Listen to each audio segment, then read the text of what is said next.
ఈ ఉదయకాల సమయంలో ఏ రీతిగా దేవుడి సన్నిధిలో మనమందరం మనకి సమయాన్ని గడపడానికి దేవుడు ఇచ్చిన సమయాన్ని బట్టి, అవకాశాన్ని బట్టి దేవుడి వందనాలు తెలియజేస్తూ దేవుడి యొక్క వాక్యంలో నుంచి కొన్ని విషయాలు మనం ధ్యానం చేయడానికి ఈ సమయాన్ని మనం సద్వినియోగం చేసుకుందాం. యోహాను సువార్త 10వ అధ్యాయము, యోహాను సువార్త 10వ అధ్యాయము 27వ వచనాన్ని చదువుకుందాం. నా గొర్రెలు నా స్వరము వినును, నేను వాటిని ఎరుగుదును, అవి నన్ను వెంబడించును. చదవబడిన వాక్యాన్ని కొద్ది నిమిషాలు ఈ ఉదయకాల సమయంలో ధ్యానం చేద్దాం. యేసయ్య ఈ లోకంలో ఉన్నప్పుడు ఆయన మాట్లాడుతున్నటువంటి మాట, ఆయన తెలియచేస్తున్నటువంటి ఒక విషయాన్ని ఈ ఉదయకాల సమయంలో మనము ధ్యానం చేద్దాం. గమనించండి, ఇది చాలా ప్రాముఖ్యమైనటువంటి విషయం. ముఖ్యంగా దేవుని బిడ్డలుగా లేకపోతే నిజమైనటువంటి విశ్వాసులుగా మనము చేయవలసినటువంటిది, ఎరగవలసినటువంటిది, తెలుసుకోవలసినటువంటిది, గ్రహించవలసినటువంటి విషయముగా ఈ యొక్క మాటను మనము చెప్పుకోవచ్చు. ఎందుకంటే యేసయ్య చెప్తున్నటువంటి మాట, నా గొర్రెలు నా స్వరము వినును. ఏం చేస్తాయంట? నా గొర్రెలు నా స్వరము వినును. ఆలోచన చేద్దాం. ఈ మాటలో చాలా అర్థం ఉంది. ఈ మాటలో చాలా అర్థం ఉంది. ఎందుకంటే యేసయ్య చెప్తున్నటువంటి ఈ మాటలో ఆయన యొక్క ఉద్దేశం ఏంటంటే, నా గొర్రెలు అనబడిన ఎవరైనా సరే మరేం చేస్తారంట? నా స్వరాన్ని వినేవారుగా ఉంటారు అని ఆయన తెలియజేస్తున్నారు. గమనించండి, మరి ఎవరి ఇంటిలో మరి ఏ పశువైనా, జంతువైనా, గొర్రెలైనా, మేకలైనా ఎవరి అయితే ఉన్నాయో వారి యజమానుని మాట అవి ఖచ్చితంగా ఏం చేస్తాయి? ఖచ్చితంగా వింటాయి. అందులో ఏమాత్రం అనుమానం లేదు. ఎందుకంటే ఆ యొక్క మరి ఇంటిలో ఉండేటువంటి ఆ యొక్క జంతువులు, అవి పశువులైనా, గొర్రెలైనా, మేకలైనా, పిల్లులైనా, కుక్కలైనా ఏమైనా సరే యజమానుని యొక్క మాట ఖచ్చితంగా ఏం చేస్తాయి? వింటాయి. ఇంతకుముందు మా ఇంట్లో కుక్క ఉంటుంది, మీ అందరికీ తెలుసు. పిట్టు అంటే చాలు, అది ఎక్కడన్నా పరిగెట్టుకు వచ్చేసింది నా దగ్గరికి. లేదా పిట్టు సిడౌన్ అని చెప్పేసి అంటే తక్కువ కూర్చోలేదు. సరే, నేను పిలిచినప్పుడు అది వస్తుంది, నేను కూర్చోమని కదండి. ఎవరైనా మా ఇంట్లోకి మరి నా ఫ్రెండ్స్ కానీ ఎవరైనా వచ్చినప్పుడు, బంధువులు కానీ వచ్చినప్పుడు అంటే మా మాట వినేది కదా సరిగా. కాబట్టి ఏంటి, దానికి తెలిసి ఎవరి మాట వినాలో, అవునా కదా? అలాగే ఇక్కడ దేవుడి యొక్క వాక్యాలు చూస్తున్నాం. ఆయన గొర్రెలు ఏం చేస్తాయంట? ఆయన స్వరాన్ని వినును.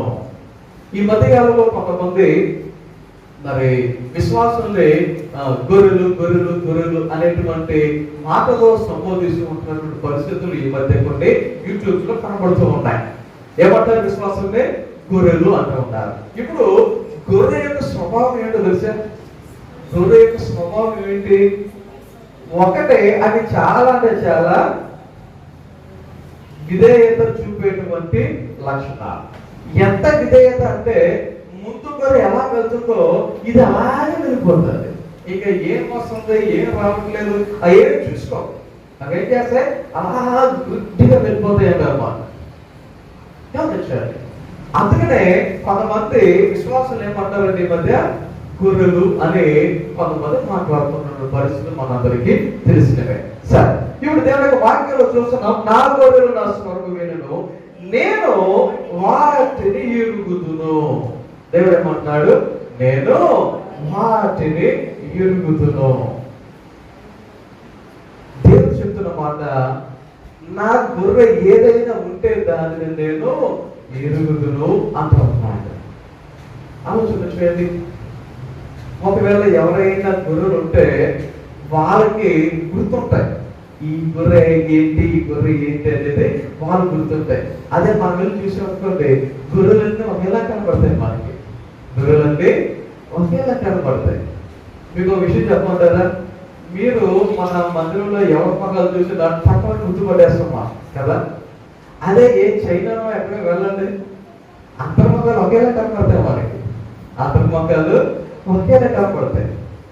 అదే వాళ్ళకి 4 మొక్కలు తెలిసిపోతాయి. వాళ్ళు మన దగ్గర వచ్చారనుకోండి, అందరూ చీరలు కట్టుకున్నారు, అందరూ ప్యాంట్ షర్ట్లు వేసుకుంటారు, మాకు కన్ఫ్యూజ్ అయిపోతారు. మనం చేసే వాళ్ళు కన్ఫ్యూజ్ అయిపోయినా కన్ఫ్యూజ్ అవ్వచ్చు.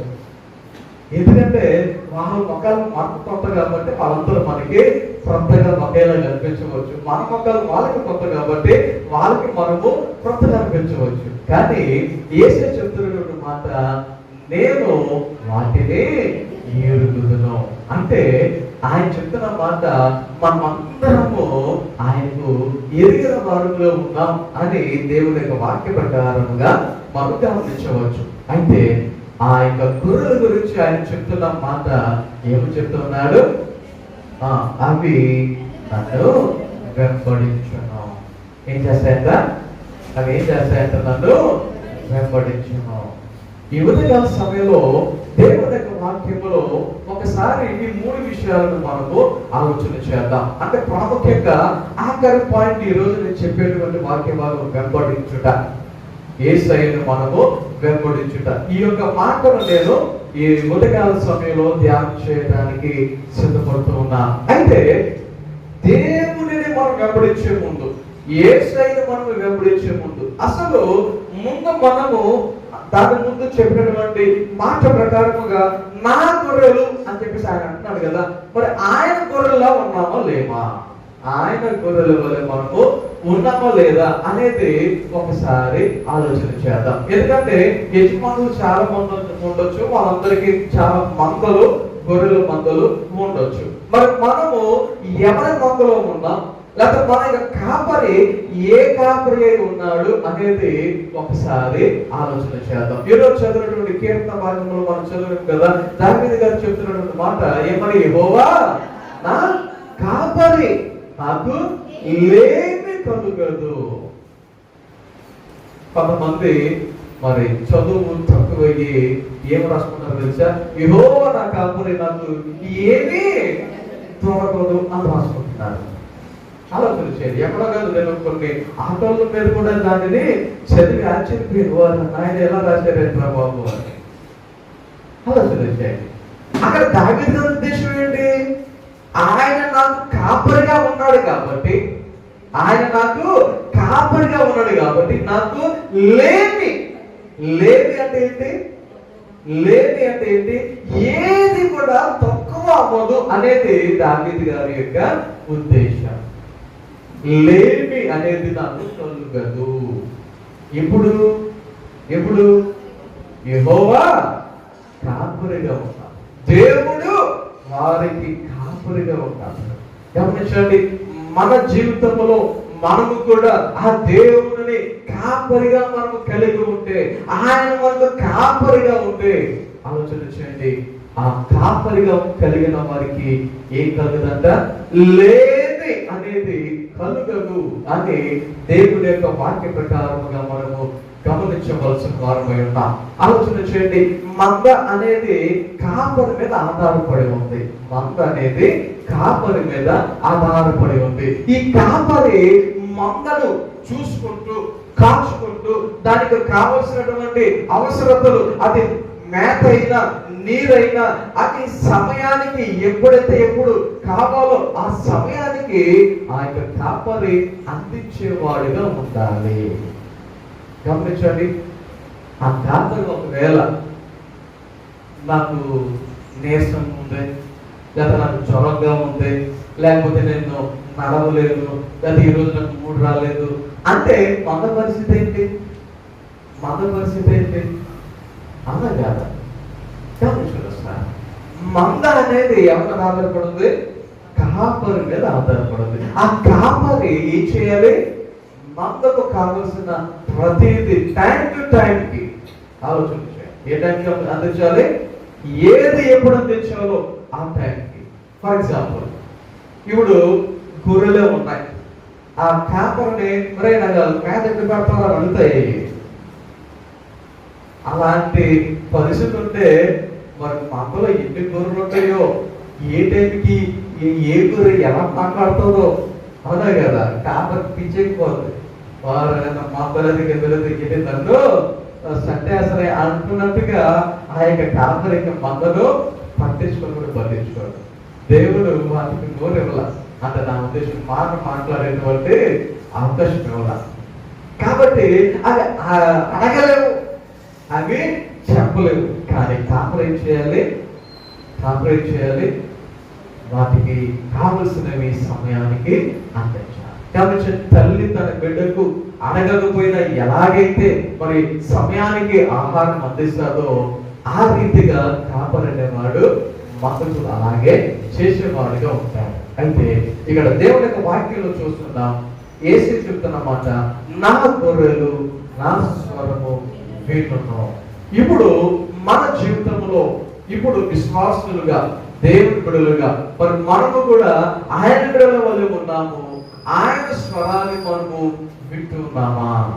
ఆయన స్వరాన్ని మనము వినగలుగుతూ ఉన్నామా?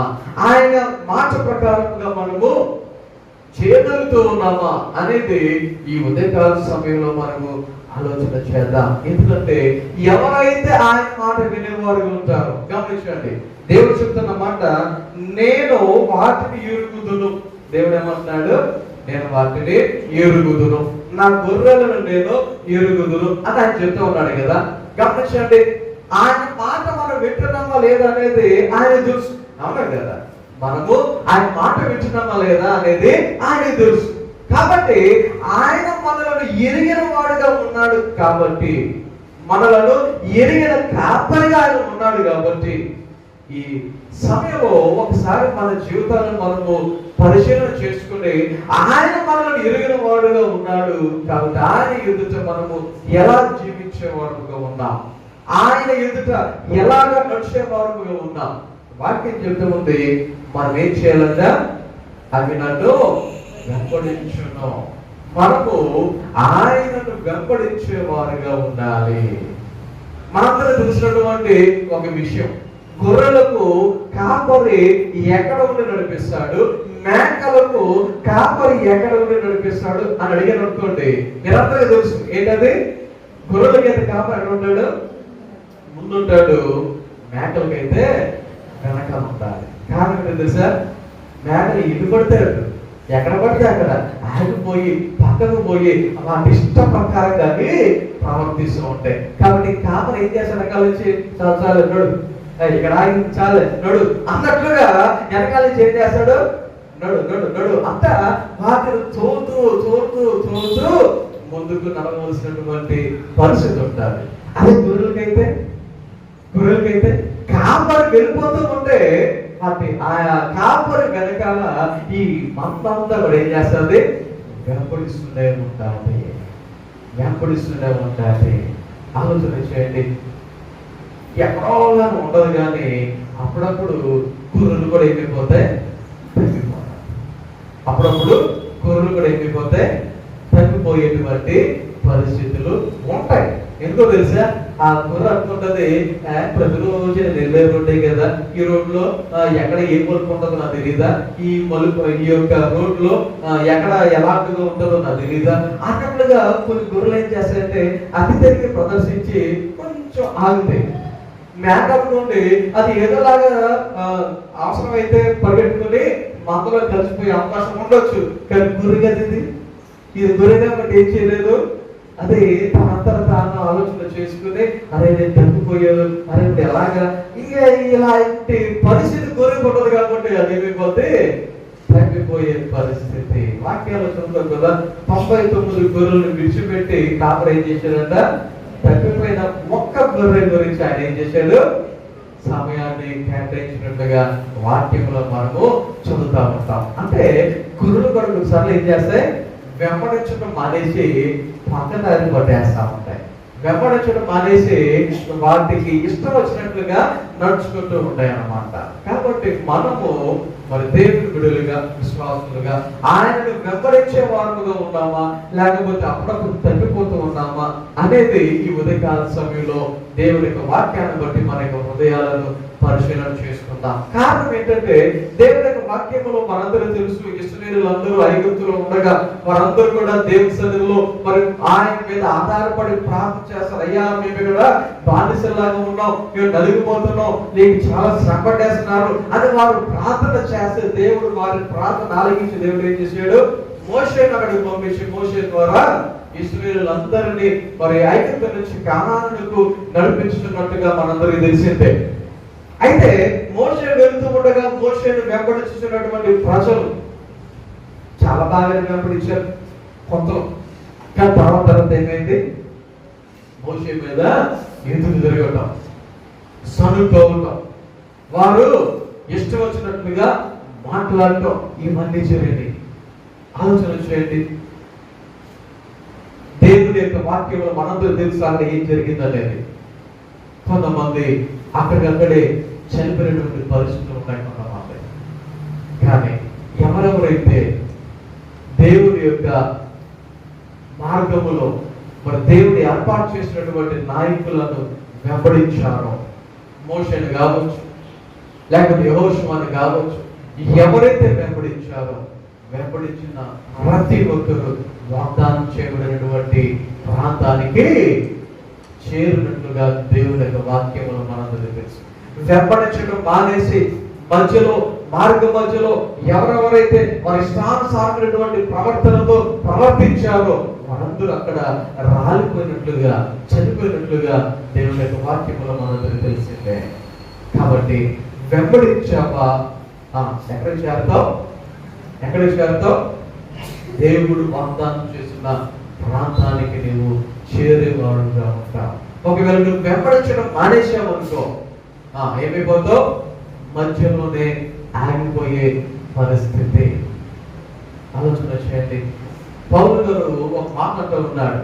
కొరింథీయులకు రాసిన మొదటి పత్రిక 11వ అధ్యాయం మొదటి వచనం అనుకుంటా, నేను క్రీస్తును పోలి నడుచున్నట్లు మీరును నన్ను పోలి నడువుడి. గమనించండి, ఆయనను పోలి నడుచుకున్నారు, మీరు కూడా ఏం చేయాలి? నన్ను పోలి నడుచుకోండి. ఆలోచన చేయండి. తెలుగులో అలా ఉంది, కానీ ఇంగ్లీష్లో అయితే follow me as a follow Christ అన్నది ఒక వెర్షన్ లో, imitate me as a imitate Christ అన్నది ఇంకొక వెర్షన్ లో. గమనించాలి, మనము క్రీస్తును పోలి నడుచుకోవాలి, ఆయనను మనము వెంబడించే వారుగా ఉండాలి. ఈ రోజుల్లో చాలా మంది చాలా వ్యక్తులు వెంబడిస్తున్నారు. కొంతమంది పవర్ స్టార్ అంట, వాళ్ళు వెంబడించేటువంటి వాళ్ళు ఎక్కువైపోయారు. లేకపోతే మెగా అంటున్నారు, లేకపోతే ఏవో పేర్లు ఉన్నాయి కదా, ఆ పేర్లు పెట్టుకుని వాళ్ళు ఎలా ఉంటున్నారో వాళ్ళు ఉంటున్నటువంటి రీతిగా వీళ్ళ యొక్క పరిస్థితులు కనపడుతూ ఉన్నాయి. గమనించండి, సినిమా వాళ్ళు నిర్మాతలు ఉంటారు కాబట్టి రకరకాల బట్టలు వాళ్ళు కొనేసి వాళ్ళకే ఇస్తారు. వీళ్ళు కొనుక్కోవాల్సిన పని లేదు, వీళ్ళు డబ్బులు ఖర్చు పెట్టవలసిన పని లేదు. కాబట్టి వాళ్ళు ఎలాంటి బట్టలను వేస్తారు. వీళ్ళు సంపాదించే ప్రతి రూపాయి దాచుకోవటం మానేసి, ఇంట్లో ఇవ్వడం మానేసి ఖరీదైన వాళ్ళు వేసుకున్నట్లుగా వీళ్ళు వేసుకుంటానికి ఈ మధ్య యువత ఎక్కడ చూసారా ఇలా ఉన్న ప్రవర్తించుతున్నటువంటి వాళ్ళు ఉన్నారో లేదా? అలా కదా, నేనేమన్నా లేనిపోయి చెప్తున్నానా? ఆలోచన చేయండి. ఈ లోకంలో జరుగుతున్నటువంటి పరిస్థితులు ఏంటి అంటే, మనుషులు ఎవరు వెంబడిస్తున్నారు? ఎవరెవరినో వెంబడిస్తున్నారు. వెంబడించండి అని చెప్పిన వారిని మానేసి మనము ఎవరిని వెంబడిస్తే ఒక మంచి స్థితికి వెళ్తాము, ఎవరిని వెంబడిస్తే ఒక మంచి ప్రదేశానికి వెళ్తాము, అదే మానేసి ఏం చేస్తున్నారు మనుషులు? వారికి ఇష్టానుసారమైనటువంటి వ్యక్తులు ఎవరైతే ఉన్నారో వారిని వెంబడించడం ప్రారంభించి, ఆలోచన చేయండి, కొత్తలో బాగానే ఉంటుంది, ప్రారంభంలో బాగానే ఉంటుంది, కానీ దాని అంతం ఏమవుతుంది అది చాలా మంది ఆలోచన చేయలేకపోతున్నారు. దాని చివర ఎలా ఉంటుంది చాలా మంది గ్రహించలేకపోతున్నారు. ఆలోచన చేద్దాం. ఇక్కడ వాక్యం చెప్తుంది, నా గొర్రెలు నా స్వరము వినును, నేను వాటిని ఎరుగదును అని నన్ను వెంబడించును. దేవుని యొక్క వాక్య ప్రకారముగా మనము ఆయన స్వరాన్ని వింటున్నామా లేదా? ఆయన మన మనల్ని ఎరిగిన వాడే ఉన్నాడు. మనము ఆయనను వెంబడించే వారుగా ఉన్నామా లేదా, ఈ విషయాన్ని మనమందరము ఆలోచన చేద్దాం. కొన్ని విషయాలు దేవుని యొక్క వాక్యములో కొన్ని విషయాలు ధ్యానం చేద్దాం.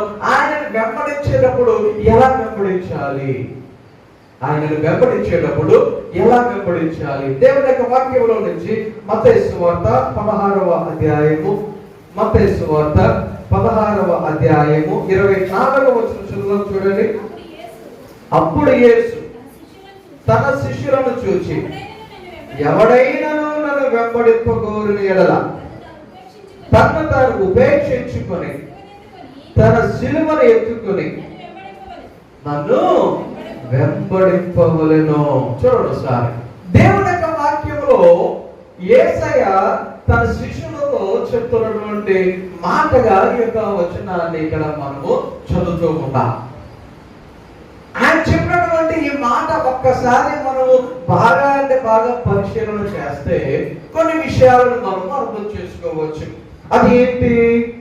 అప్పుడు యేసు తన శిష్యులను చూసి చెప్తున్న మాట, ఎవడైనను నన్ను వెంబడింపగోరిన యెడల.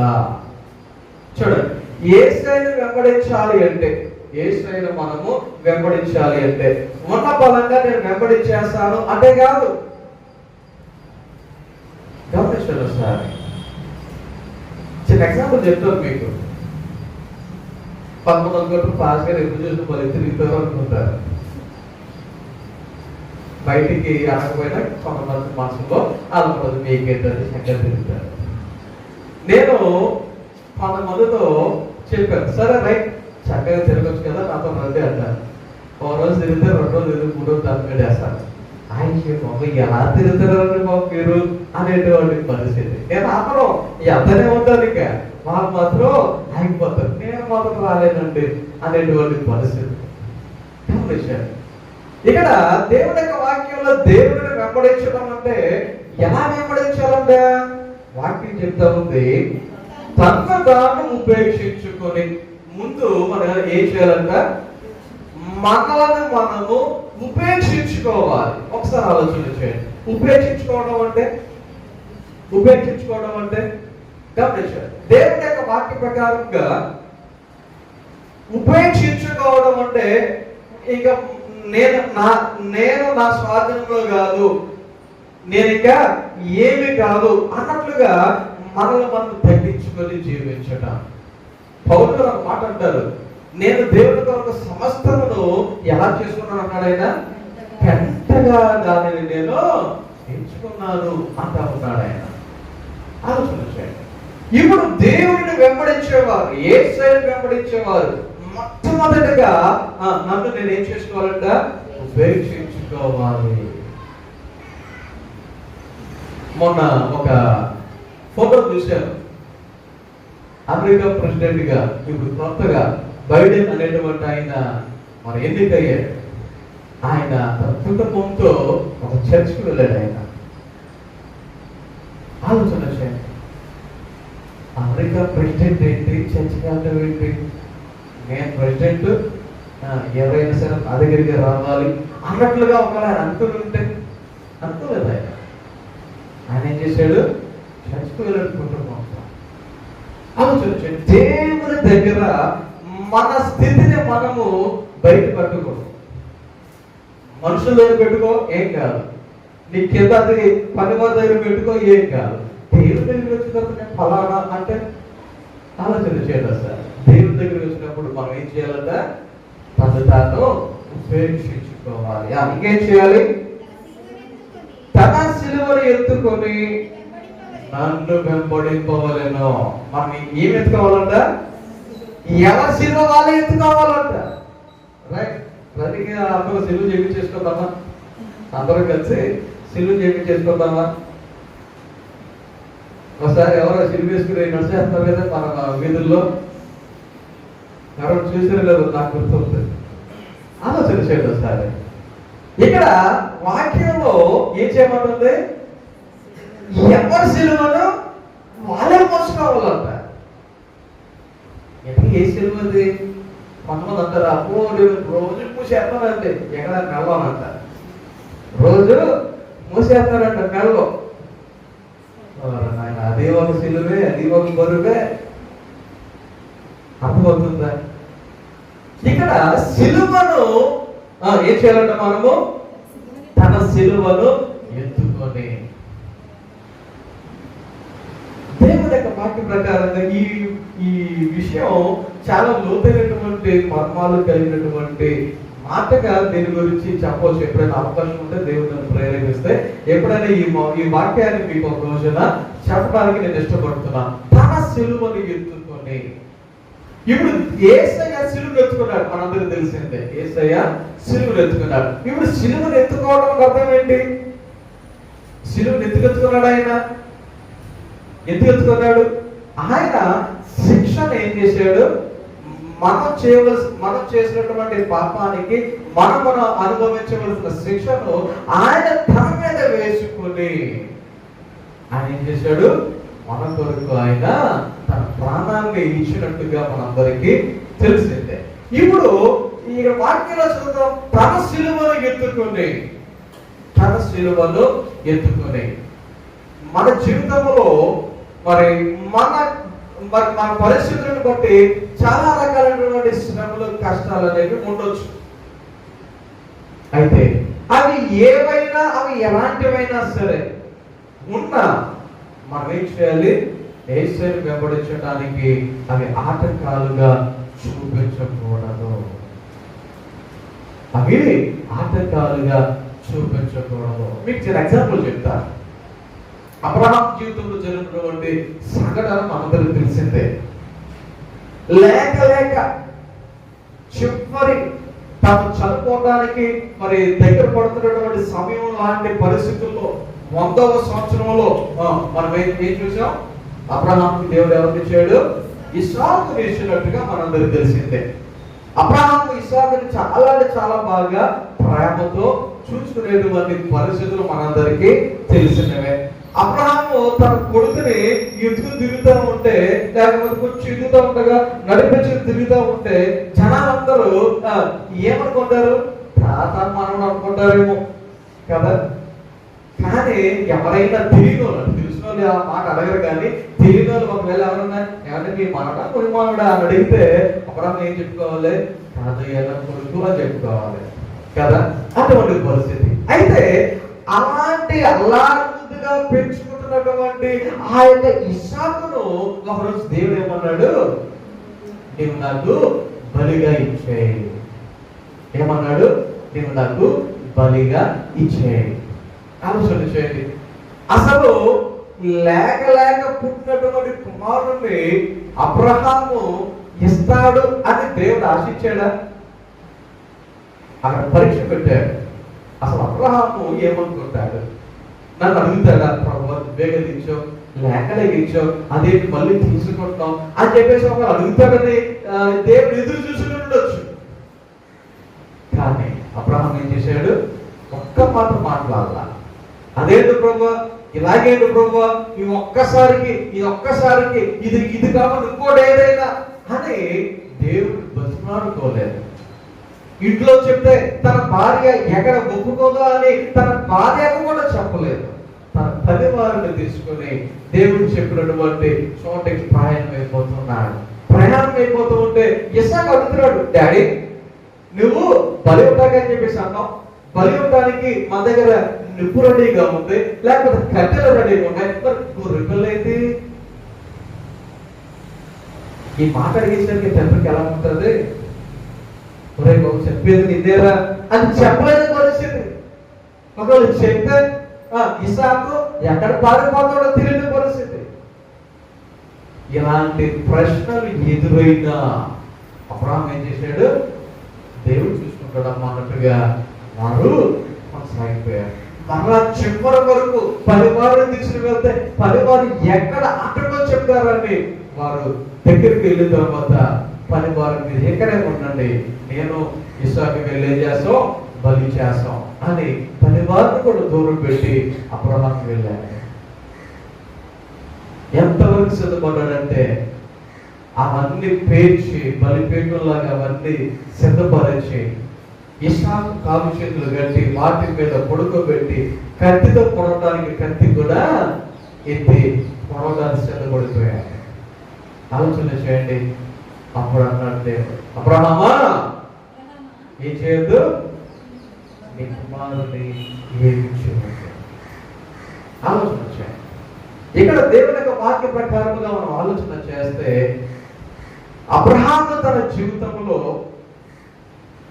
దేవుడే సర్వస్వం, ఈ సమయంలో నాకు కుమారుని ఇచ్చాడు, ఈ కుమారుడు కాకపోతే ఆయన నాకు ఇంకా ఇవ్వగలడు అనేటువంటి నమ్మకంతో తన సిలువను ఎత్తుకుని నన్ను వెంబడించి అన్నట్లుగా అక్కడ ఇస్సాకును తీసుకుని కొండ మీదకి వెళ్ళిపోయాడు బలి అర్పించడానికి. అక్కడ నా కుమారుడు అని కూడా ఆలోచన చేయకుండా దేవుని కొరకు నడిచినట్లుగా, దేవుడు చెప్పినట్లుగా వెళ్ళినట్లుగా దేవుని వాక్యములో అబ్రహాం గురించి మనము చదువుతూ ఉన్నాం. ఈ సమయంలో దేవుని యొక్క వాక్య ప్రకారంగా ఆలోచన చేస్తే మనం ఏం చేయాలి? మనం కూడా అదే ప్రకారముగా ఆయనను వెంబడించే వారముగా ఉండాలి. పాత నిబంధన కాలంలో బలు తప్పించేవారు, రక్తాన్ని చిందించేవారు, దేవుని సన్నిధి రావటానికి, దేవుని దగ్గర రావటానికి. మరి ఇప్పుడు అలాగున బలులు ఇచ్చేటువంటి పని లేదు, రక్తం చెందించవలసినటువంటి పని లేదు. ఏం చేయాలి?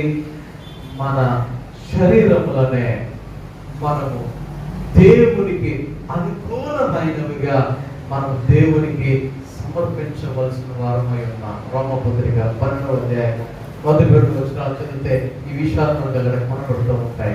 మన యొక్క శరీరములనే ఏం చేయాలంటే దేవునికి సజీవ యాగముగా ఆయనకు మనం సమర్పించవలసిన వారమై ఉన్నామని వాక్యాలు చెప్తా ఉన్నాయి. కాబట్టి దేవుడిని వెంబడించడం అంటే సిలువను ఎత్తుకుని లేకపోతే మనల్ని ఉపేక్షించుకుని వెంబడించే వారుగా ఉండాలి. తర్వాత ఇంకొక విషయాన్ని మనం ఆలోచన చేద్దాం. దేవుని వెంబడించడం అంటే ఎలా అనేటువంటి విషయాన్ని మనం ఆలోచన చేస్తే యోహాను సువార్త 6వ అధ్యాయము 6వ అధ్యాయంలో మనం చూస్తే కొంతమంది యేసయ్యను వెంబడించే వారు చాలా మంది ఉన్నారు. అయితే యేసయ్య యొక్క బోధలు, యేసయ్య యొక్క మాటలు విన్న తర్వాత కొంతమంది ఏం చేశారో తెలుసా? 66వ వచనం చూడండి ఒకసారి. అప్పటి నుండి ఆయన శిష్యులలో అనేకులు వెనుక తీసి మరి ఎన్నడూ ఆయనను వెంబడింపలేదు. చూసారా? కొంతమంది శిష్యులు ఆయనను వెంబడించేవారే, ఆయన మాటలు వింటున్నవారే, ఆయన ఎక్కడికి వెళ్తే అక్కడికి వెళ్ళినవారే. కానీ యేసయ్య మాటలను వారు వింటూ ఆయన బోధలు వింటూ ఇక వారు కొంతమంది ఏం చేశారంట? అనేకులు వెనుక తీసి మరి ఎన్నడూ ఆయనను వెంబడింపలేదు. కారణం ఏంటి? ఆలోచన చేయండి. యేసయ్యను వెంబడించడం అంటే ఎలా పడితే అలా వెంబడించేస్తారు, ఎప్పుడు పడితే అప్పుడు వెంబడించేస్తానంటే కాదు, తను తాను ఉపేక్షించుకోవడానికి సిద్ధపడాలి. లేకపోతే తన సిలువను ఎత్తుకొని వెంబడించడానికి సిద్ధపడాలి. అంతే తప్ప నేను ఆయన వెనకాల వెళ్ళిపోతానండి అంటే కాదు. ఆలోచన చేయండి. చిన్న ఎగ్జాంపుల్ చెప్తాను. కొన్నిసార్లు సందర్భాలు ఇలా జరుగుతూ ఉంటాయి. పాస్టర్ గారితో ఎవరైనా వచ్చారు అనుకోండి, పాస్టర్ గారికి నాకు ఏ భోజనం పెడతారో అదే భోజనం నాతో పాటు వచ్చిన వాళ్ళకి కూడా దొరుకుతుంది. అవునా కదా? ఇది ఎక్కడైనా సహజంగా జరిగేది. కానీ ఒక మాట చెప్పమంటారా? చాలా సందర్భాల్లో పాస్టర్ గారికి మీటింగ్ అయ్యే వరకు భోజనం పెట్టరు. చాలా సందర్భాల్లో మీటింగ్ అయ్యే వరకు భోజనం పెట్టరు. మరి మీటింగ్ అయిపోయింది మీరు అంటారు అందరూ ఎదురు భోజనం చేస్తారు. కానీ పాస్టర్ గారికి ఎంతమంది ప్రార్థన చేయాల్సి వస్తుందో, ఇంక ఎంతసేపు వెయిట్ చేయాల్సి వస్తుందో. ఇప్పుడు నాకు దొరికేది వాళ్ళకి కావాలి అంటే మరి నేను వచ్చే వరకు వెయిట్ చేయాలి. అవునా కదా? కొన్నిసార్లు నన్ను వెంబడించిన మంచిగా దొరికిందనే అవకాశం ఉంటుంది. కానీ కొన్నిసార్లు పెక్కలు తక్కువ. అవునా? మరి యేసుని వెంబడించడం అంటే మరి చక్కగా మనకి రోడ్డు మీద పరుపులేసి మెత్తగా ఏ రాయి గుచ్చుకోకుండా ఉంటుందని చెప్పి అనుకుంటున్నారేమో.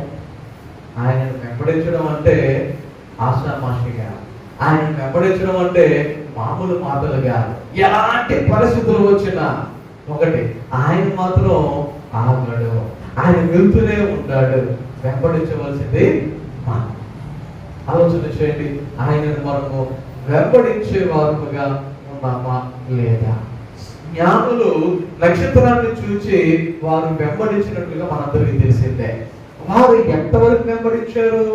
ఆ నక్షత్రము ఆగే వరకు, ఆ యొక్క ప్రాంతము ఏదైతే ఉందో, యేసు పుట్టినటువంటి ప్రాంతం, యేసు ఉన్నటువంటి ప్రాంతం ఏదైతే ఉందో అక్కడికి వచ్చే వరకు ఆ యొక్క నక్షత్రం వెళ్ళింది. ఆ యొక్క నక్షత్రాన్ని జ్ఞానులు ఏం చేశారు? వెంబడించుతూనే ఉన్నారు. ఒకవేళ వారు గనక మధ్యలో 2 సంవత్సరాలు ఎవరు నడుపుతారు, ఇంతకాలం ఎవరు నడుపుతారు, రాత్రులు కొండల్లో రొప్పలో రాళ్ళలో ఎవరు నడుస్తారు అని వారి మధ్యలో ఆగిపోతే యేసుని చూసే అవకాశం వచ్చేదా? గమనించాలి. మన జీవితంలో యేసుని వెంబడించేటప్పుడు ఎటువంటి పరిస్థితులు వచ్చినా, మీకు చిన్న ఎగ్జాంపుల్ చెప్తాను. రూతు గురించి మనందరూ తెలిసిందే. ఆమె తన అత్తతో ఏమంటుంది? నీ జనమే నా జనము, నీ దేవుడే నా దేవుడు. నువ్వు ఎక్కడ ఉంటే నేను అక్కడే ఉంటా, నువ్వు ఎక్కడ చేస్తే నేను అక్కడే చేస్తా అని చెప్పి ఎంత డెడికేషన్ గా తన జీవితాన్ని ఆమె మరి సమర్పించుకొని ఆ అత్తతో కలిసి ఆమె ఏం చేసింది? మోయాబు నుంచి అడుగు వచ్చేసింది, ఇశ్రాయేలు దేశానికి వచ్చేసింది. ఆలోచన చేస్తారు. దేవుని యొక్క వాక్య ప్రకారంగా రూతు చేసినటువంటి ఆ ఒక్క మరి స్టెప్, తాను తీసుకున్న ఆ ఒక్క నిర్ణయం ఏం చేసింది? ఆ యొక్క రూతు ఇప్పుడు ఎవరి వంశావళిలో ఉంది? యేసుక్రీస్తు గారి యొక్క వంశావళిలో నిలవబడింది. ఒకవేళ ఆ సమయంలో రూతు కూడా మరి తన అక్క అయినటువంటి వార్పాలతో పాటుగా నేను కూడా వెళ్ళిపోతానులే, నేను కూడా ఆగిపోతానులే, నేను కూడా ఏదో ఒకటి చేసుకుంటానులే అన్నట్టుగా ఒకవేళ ఆగిపోతే పరిస్థితి ఏంటి? అవునా? వెంబడించింది. ఎలాంటి పరిస్థితులు వచ్చినా సరే నేను వెనకాలను, వెంబడిస్తున్నాను. మార్చుకుంది, తన ఆలోచన మార్చుకుంది, తను ఉండవలసినటువంటి దేశం మార్చుకుంది, ఇల్లు మార్చుకుంది, మొత్తం అన్ని మారిపోయినాయి. మోయాబుల పరిస్థితులు వేరు, ఇశ్రాయేలు పరిస్థితులు వేరు. ఇక్కడ ఉండే కట్టుబడులు వేరు, అక్కడ ఉండే కట్టుబడులు వేరు. ఇది ఎలా ఉంటుందంటే, స్త్రీలకి ఇది బాగా అనుభవం ఉంటుంది. పెళ్లికి ముందు అమ్మగారింట్లో ఉంటారు, పెళ్ళైన తర్వాత భర్త గారింటికి వస్తారు.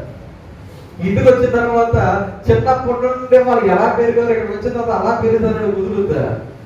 ఎన్ని మార్చుకుంటారు, అలవాట్లు మార్చుకుంటారు. కొంతమంది ఉదయాన్నే లేక 7, 8, 9 పుడుకునే ఉంటారు. ఎక్కడ? తల్లిగారింటి దగ్గర. ఇక్కడికి వచ్చిన తర్వాత వాళ్ళ అలవాట్లు మార్చుకుని ఉదయాన్నే లేచి అక్కడ తాగిన కప్పు కూడా పక్కన పెట్టరు. మరి ఎక్కడో ఎన్ని నేర్చుకుంటారో కదా. అవునా కదా? ఆలోచన చేయండి. ఎంత కష్టమైనా తప్పదు, నడుచుకుంటారు. మరి అలాగే దేవుని బిడ్డలుగా ఆయనను వెంబడించే వారిలో ఉన్న మనము ఎలాంటి పరిస్థితులు వచ్చినా మనం ఏం చేయాలి? వెంబడించే వారుగా ఉండాలి. మత్తయి సువార్త 4వ అధ్యాయంలో 18వ వచనంలో చదువుతా ఉంటే, యేసు గలిలయ సముద్ర తీరంలో నడుచుచుండగా పేతురు అనబడిన సీమోను అతని సహోదరుడైన ఆంద్రెయ అను 2 సహోదరులు సముద్రంలో వల వేయుట చూచెను. వారు జాలరులు. ఆయన నా వెంబడి రండి, నేను మిమ్మల్ని మనుషులను పట్టి జాలరులుగా చేతులను వారితో చెప్పాను. వెంటనే వారు తమ వలలు విడిచిపెట్టి ఆయనను వెంబడించిరి. ఆలోచన చేయండి. దేవుని యొక్క వాక్యములో ఇక్కడ 2 అన్నదమ్ములు కనబడుతున్నారు. పేతురు, ఆంద్రెయ అనబడినటువంటి 2. వారిద్దరూ వృత్తికి జాలరులు అని దేవుని యొక్క వాక్యములో మనం చదువుతూ ఉన్నాం. యేసయ్య వాడుతూ అన్నమాట, నా వెంబడి రండి, నేను మిమ్మును మనుషులను పట్టు జాలరులుగా చేతును. అప్పటి వరకు వాళ్ళు చేపలను పట్టేవారు. ఇప్పుడు యేసయ్య ఏమన్నాడు? మనుషులను పట్టే వారిగా చేస్తాను, నా వెంబడి రండి. వెంటనే వారు ఏం చేశారంట? వలలు విడిచిపెట్టి ఆయనను వెంబడించేది. ఆలోచన చేయండి, ఎంత నమ్మకం, ఎంత విశ్వాసం. అప్పటికి వారికి యేసయ్యను ఎవరో తెలియకపోవచ్చు, కానీ ఒక్క మాట చెప్పాడు ఆయన, మీరు ఇప్పుడు ఇక్కడ చేపలు పడుతున్నారు, ఇప్పుడు నేనేం చేస్తాను? మనుషులను పట్టేవారుగా చేస్తాను అంతే. ఆ ఒక్క మాటకి వెంటనే వారు ఏం చేశారంట? యేసయ్యను వెంబడించారు. ప్రభువా, నేను వెంబడిస్తాను, కానీ అప్పుడప్పుడు ఖాళీ దొరికితే మళ్ళీ వల వేసుకుంటాం అని చెప్పేసి ఆ వల తెచ్చుకున్నారా? ఏం చేశారంట? ఆ వలలను విడిచిపెట్టి, చూడండి ఒకసారి, వాళ్ళ వృత్తి జాలకులు, వాళ్ళకి కావలసింది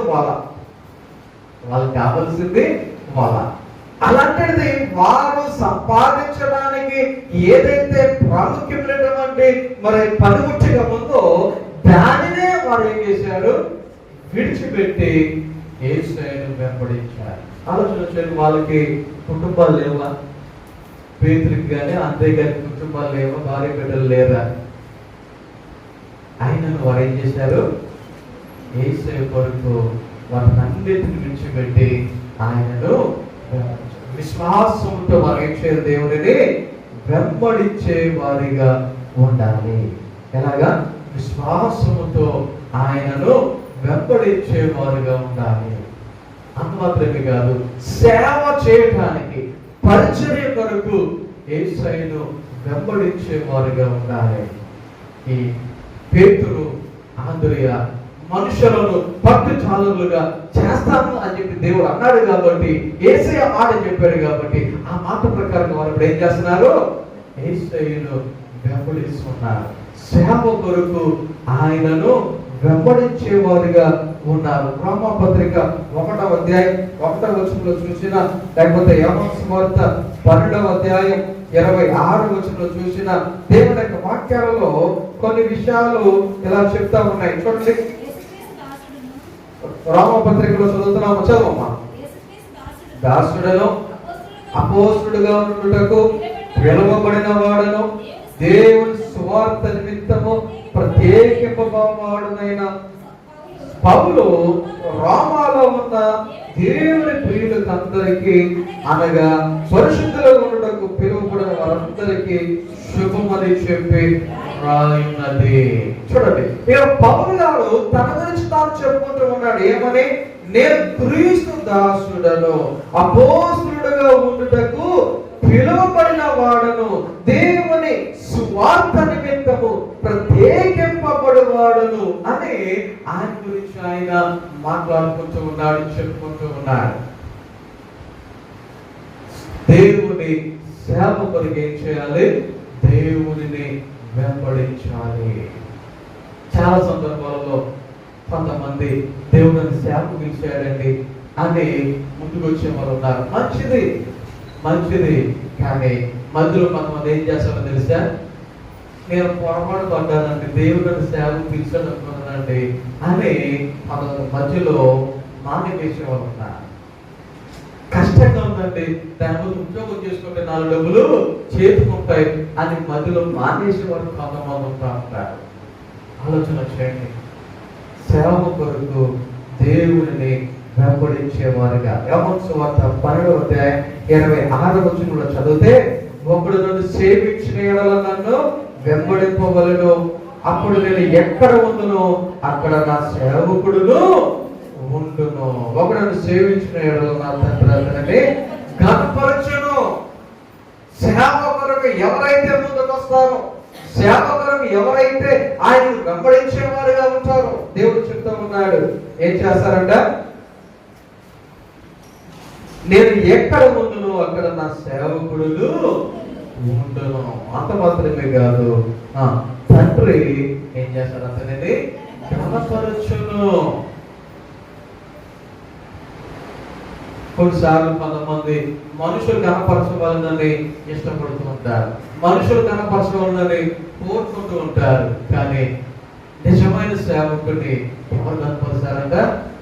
తండ్రి కనపరుస్తాడు. సేవ నిమిత్తం దేవుడిని ఏం చేయాలి? మనము వెంబడించే వరకు ఉండాలి. ఇంకొక మాట చదువుదాం. యోహాను సువార్త 8వ అధ్యాయము 12వ వచనంలో చదివితే, మరలా యేసు, నేను లోకమునకు వెలుగును, నన్ను వెంబడించేవాడు చీకటిలో నడువక జీవము వెలుగు కలిగి ఉంటుందని వారితో చెప్పెను. నన్ను వెంబడించేవాడు, యేసయ్య చెప్తున్నమాట, నన్ను వెంబడించేవాడు చీకటిలో నడువక ఎలా నడవాలంట? జీవము వెలుగు కలిగి ఉండును. అంటే వెలుగుతో ఆయనను వెంబడించే వారిగా ఉండాలి. వెలుగు కొరకు ఆయనను మనము వెంబడించే వారుగా ఉండాలి. ఆయనను వెంబడించే వారు చీకటిలో ఉండకుండా ఉండేవారుగా ఉండాలి. ఇది దేవుని యొక్క వాక్యము మనందరికీ స్పష్టంగా తెలియజేస్తున్న విషయం. ఆలోచన చేయండి, ఎంతమంది వెలుగులో నడవగలుగుతూ ఉన్నారు? ఎంతమంది వెలుగులు కలిగి జీవించగలుగుతూ ఉన్నారు? ఈ సమయంలో మనము ఆలోచన చేద్దాం. లూకాసు సువార్త 9వ అధ్యాయము 23వ వచనంలో మనం చదివిన ఆల్రెడీ ఉదయం స్టార్టింగ్ లో మీకు చెప్పినటువంటి మాటే ఇక్కడ ఇంకొకటి కనబడుతూ ఉంది. 23వ వచనంలో ఇట్లా, నేను ఎవడైనా నన్ను వెంబడింపగోరని యెడల తను తాను ఉపేక్షించుకొని ప్రతి దినము తన సిలువను ఎత్తుకొని నన్ను వెంబడింపవలెను. ఇంతకు చదివిన వాక్యంలోనేమో సిలువను ఎత్తుకొని వెంబడించాలని ఉంది. ఈ వాక్యం చదివేసరికి ప్రతి దినము ఏం చేయాలంట? సిలువను ఎత్తుకొని వెంబడించాలి. ఆలోచన చేయండి. ఒక గంట మొయ్యమంటారేమో అనుకున్నదండి, అంతేదండి రోజంతా ప్రతిరోజు మొయ్యమంటే ఎవరు మోస్తారండి అనే ఆలోచనలు వచ్చేస్తే చాలా మంది కదా. కానీ ఆయనను వెంబడించడం అంటే ఒకటి, మనల్ని మనము ఉపేక్షించుకుని ఏం చేయాలి? నడిచేవారిగా ఉండాలి. ఇప్పుడు ఉపేక్షించుకోవడానికి ఒకసారి ఎగ్జాంపుల్ చెప్తా. మత్తయి సువార్త 9వ అధ్యాయం 9వ వచనం అనుకుంటా. అక్కడ మత్తయి అనేటువంటి ఒక వ్యక్తి కనబడుతూ ఉంటాడు. అతడు ఎవరు అంటే మరి ఇన్కమ్ ట్యాక్స్ ఆఫీసర్ గా పనిచేస్తున్నటువంటి వ్యక్తిగా ఆ యొక్క వ్యక్తి ఉన్నాడు. మన మత్తయి సువార్త 9వ అధ్యాయం 9వ వచనంలో కనబడుతుంది. సుంకపు పెట్టున్న కూర్చుని మత్తయి అనే ఒక మనుషుని చూచి నన్ను వెంబడించమని అతనితో చెప్పగా అతడు లేచి ఆయనను వెంబడించాను. అతను ఒక ఉద్యోగం చేస్తున్నటువంటి వ్యక్తి, సుంకపు గుర్తుదారుడు ఉన్నటువంటి వ్యక్తి, మన భాషలో ఇన్కమ్ ట్యాక్స్ డిపార్ట్మెంట్ లో పనిచేస్తున్నటువంటి వ్యక్తి. యేసయ్య వెళ్తున్నాడు అని చెప్పి తెలిసేసరికి ఎవరబ్బా యేసయ్య చూద్దామని ఆ యొక్క వ్యక్తి బయటకు వచ్చి పెట్టు దగ్గర ఉన్నటువంటి వ్యక్తి యేసయ్య ఉన్నాడు, చుట్టుకున్న నన్ను వెంబడించు అన్నాడు. కొంతమంది అయితే నన్ను అనుకున్నా ఉంటే బాగుండు, నన్ను పిలవకుండా ఉంటే బాగుండు అని అనుకుంటారు. అవునా? చాలా సందర్భాల్లో ఎవరైనా కొంతమంది దేవుని సేవలు ప్రార్థన చేసేవాళ్ళు ఉంటే, అమ్మ నా పేరు చెప్పుకున్నట్టు బాగుండు, నన్ను పిలవకుండా బాగుండు అని అంతమంది అనుకుంటారు మనసులో కదా. అలాగే ఈ వ్యక్తి అనుకున్నాడా? లేదు, యేసయ్య నన్ను వెంబడించు అంటే ఏం చేశాడంట? లేచి ఆయనను, అదే నా అధికారులకు చెప్పాలి, నా పైన ఉన్నతాధికారులకు చెప్పాలి, లేకపోతే నేను రాజీనామా చేయాలి, ఏం పట్టించుకోలేదు. యేసయ్య ఏం చేశాడు? వెంబడించుకుంటూ వెళ్ళిపోయాడు.